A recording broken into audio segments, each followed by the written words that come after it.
Hi folks, Praveen here. Today we will be starting with the hands-ons on computer vision, on OpenCV computer vision. We will be using Jupyter notebooks. I've prepared multiple Jupyter notebooks and they are all available on GitHub, free to use. So I'm going to put the link below in YouTube and the comments. You can pick up the link directly. For the guys who are just looking for it, it's github.com, cloudxlab.slash opencv dash intro. So if you just take this, you can have access to all the notebooks that I'm going to use here. As you can see, there are a few notebooks that are written. I'd constantly be adding more and more notebooks in this repository. So please feel free to subscribe and keep checking this repository for any updates. I'm also going to make sure that the model data and the images that you need for this learning OpenCV are all made available in this repository, and so it's independent by itself. The next thing, so we'll be using the so I'd be demonstrating the CloudX Lab, demonstrating OpenCV on CloudX Lab. So cloudxlab.com has its own lab environment by which, and its own, we have an entire Jupyter, an entire setup for which you can learn a variety of tools, including OpenCV. So let's get started there. So if you have logged in this and you have taken a lab membership with CloudX Lab, you can just come in. You have a login and password, and you can click on Jupyter. Click on Jupyter, what you would get is you would let's see, yeah. So it would basically open a directory terminal. I've already loaded. So what you can do is you can come here. You can create a new terminal.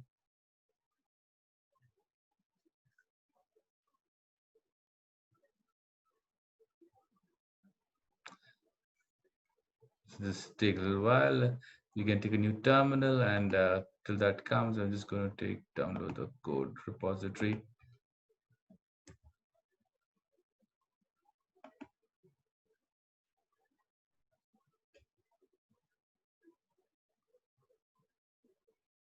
So as you can see, you have access to your own Linux-like terminal, and if you can run your git command directly over here. A second. You can directly run your git command over here. So I can just do git clone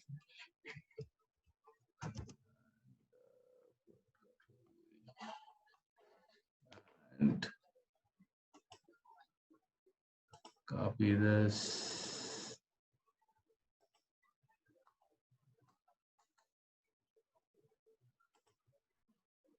I can copy it here. Oh, it turns out that I already have this directory here. I have already copied the repository, but this way you can just copy the repository. I have the files in the repository. I'm going to open the first one. As we start, it's an introduction. We just show the basic functions of OpenCV. We will see what images are. We will try to make some elementary elements like rectangles and put text, etc. Make circles. A very simple exercise. That's what you're going to do today.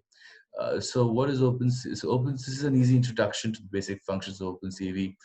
We are going to load a few basic functions. So we are importing CV2, which is, so OpenCV is already pre-installed on CloudX Lab, and so you don't have to worry about the installation processes. Yeah, and if you just want to learn OpenCV, this is the best way to just get started quickly to it, and you can bypass the entire installation process directly. The next command we have is basically we are including matplotlib inline, and we do these things so that we can use a PLT function, the pyplot function, to actually show images in a notebook. This is you pyplot, that's the part of matplotlib, is the best function to show images in notebooks, and that's what we're using. Okay. And I'd also be using NumPy in a lot of places over here, so which is also including. Let's run that. Everything works. Now I have, I'm going to check what version of OpenCV we are using this application, because that is often very important for people. And now I'm using the version 4.2.0. This is a fairly recent version, and it supports all the application, all the functionality which we need in our introductions. But first, we're going to do some basics of loading, viewing images, and understanding the basics of images. So you can load an image. So I have a directory called images in which I have a few images. I'm going to load this particular image with CV2's inbuilt imread function. And then I'm going to show it using PLT. As I just showed, I had included pyplot as PLT, and I'm going to include it. Now, okay, and this way you can see what the image is. So next, we're going to understand what an image is, how it's represented internally. So the image is basically a array of pixel values. So each, so as you see in this image, its height is 393, is almost 4,000. Its image width is 2667, and it's got 3 channels. Each channel corresponds to because since it's a multicolored picture, we've got each pixel has 3 values RGB. So that's this 3. Now, as you notice, this image with after we read it through CV2, the type of image is a NumPy n-dimensional array. It's as I mentioned, and as you can see, it's an n-dimensional array. Now, being an n-dimensional array is very useful. We can actually use a lot of, and even in NumPy, since it's an array, we can actually use slices, NumPy functions like slices, etc., to do some manipulations. Now, if I want to just do a crop, so if I just want a section of this picture, so I'm going to say I just want the section from 1,000 to 3,000. Yes, it's 3,000 to 3,000, and on the width, I'm going to ask for 50 to 1,500. So essentially, I'm going to say just a shot of the head of this giraffe. I can write a simple function like this. And if I want to show it to you, you can see I have a zoomed or just of a crop of just the head of the giraffe. Now the other things I can do is I can change the colors. So say for example I have copied this component. If I want, I can just set the entire that part of the image to 000. So 000 means it's got 0. All the pixel values are red, green, and blue are all set to 0. If all values are set to 0, the image becomes black because it's got 0. It's got no values there. Okay, so as I said, I have set all all the values of pixels in that region as 0. Okay, and as you can see, that's what we see. Now we can choose any color you want, and I'm going to use olive below. If you want to see other colors, you can I have put a link over here which shows you a lot of different types of colors which are available in Python. So as you can see, there's like a really large set of colors. You can make your own custom color also if you want. So I'm just going to use a color called olive, and for which I have the RGB values. So if I set the color to olive, that changes. It just becomes olive. So I'm just executing each section of the code to just show you that the entire code is functioning. Now, in this section, what we'll be doing is we'll be making some simple geometric shapes. We'll be making lines, rectangles, circles, etc. This is the basics to show you how to get started with. Okay, so now our first thing is we're going to declare a canvas that is black. Okay, so black canvas is basically, I'm going to, as I mentioned, all images are basically NP arrays. So I'm just basically going to declare a 3-dimensional array of size 300 by 300 and 3 pixels, and they're all zeros. So now what you'll see later that this is basically a black canvas. And I'm going to define a color called red, which I'm going to use later in my code. Just to add a line in a line and this canvas, all I have to do is I have to use the command cv2.line, the canvas which we had declared previously, a starting point and an ending point, and the color. That's it. Now, once I do that, and if I ask it to show, I can see I have my black canvas with a red line going across from 0 to 100, just going across it. I'm going to declare a few more colors, which I'm going to use in this further down. So I'm going to declare a green and a blue. And I'm going to declare a rectangle of color green and size and thickness 5 with these starting points and ending points. And once you see that, and if I ask it to see, you can see, so this is the rectangle I declared it from 10 to 60. So you see, and of color green. So you can see this has been created already. Now I'm going to do something different. I'm going to create a blue color solid rectangle. To create a solid rectangle, I'm going to specify the thickness is -1. Let's see what this gives me.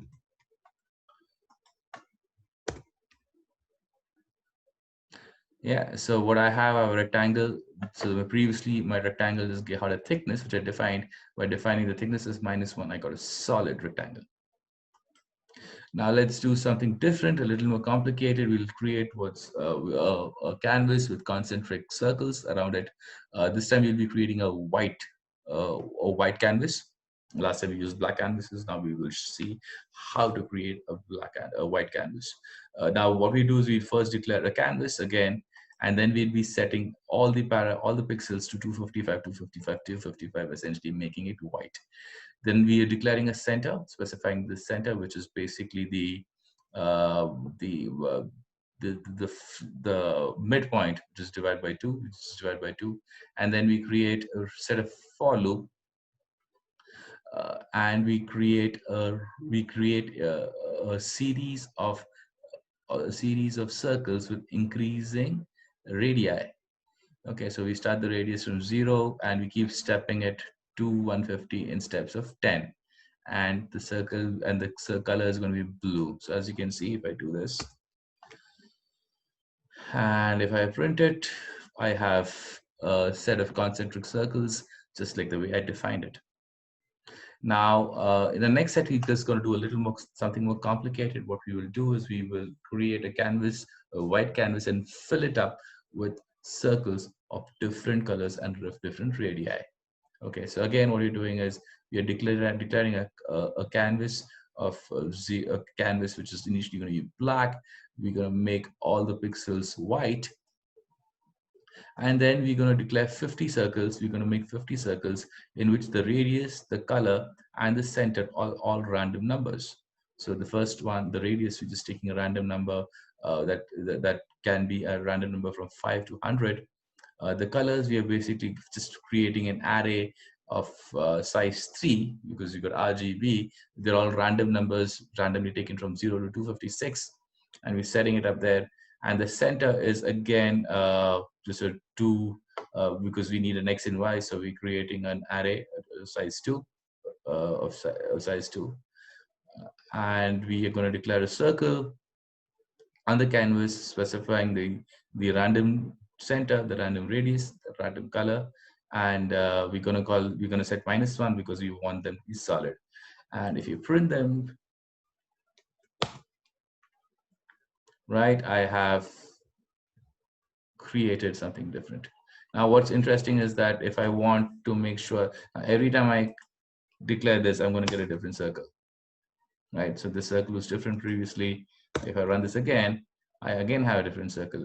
Now, this is because I'm creating random numbers every time. But if I use this function and I declare, if I declare the seed, what happens is every time I run this, I'll get the same random numbers in this function, and therefore I will get the same picture every time by just declaring the seed. If I declare the seed, okay, and you can declare the seed number to be anything you like.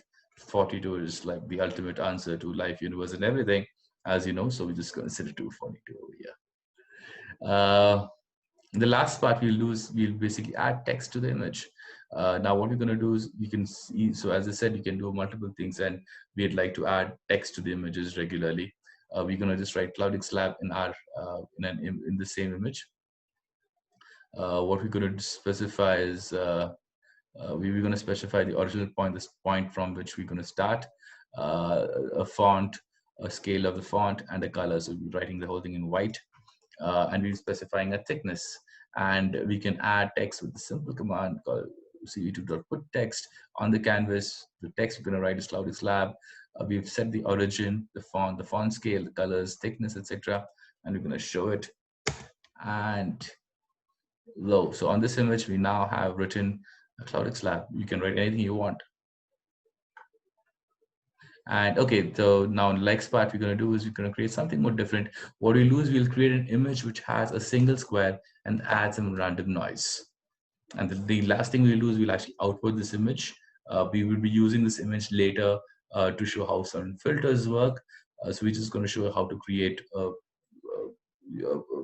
picture with some random noise. Okay, so again, what we're going to do is we're going to declare this time a black canvas. We're going to keep it black. What we'll do is we'll create a small square in the middle. Okay, the small size, the middle, we're going to declare as white. And now what we'll do is we'll just create 9,000 random points of random color. So we're going to take we'll create random 9,000 XY points and create a random value from 0 to 56. Please note that this time we're just going to use a two-dimensional. So we're not using a RGB image. We're just using a grayscale image. So it doesn't have 3 channels. It just has one. So the pixel just has one value, which will be the intensity, or or whether it's black and white, or the intensity of it between black and white. So if you run this command, this image is done. What we can do is we can see the image, and what I've done is I've actually outputted this image also at the same time. So if you go to this directory called images noise.png, this particular image has been outputted. So let me just go there, and oh no, not this one, I'm sorry. Right, so as you can see, I just created a picture called noise.png a few seconds ago. So this new picture is here. Okay, so that's the basics of a few basics of OpenCV, just to get started with. I hope you enjoyed this lecture. In the next lectures, we'll be doing more advanced things with OpenCV. Thank you.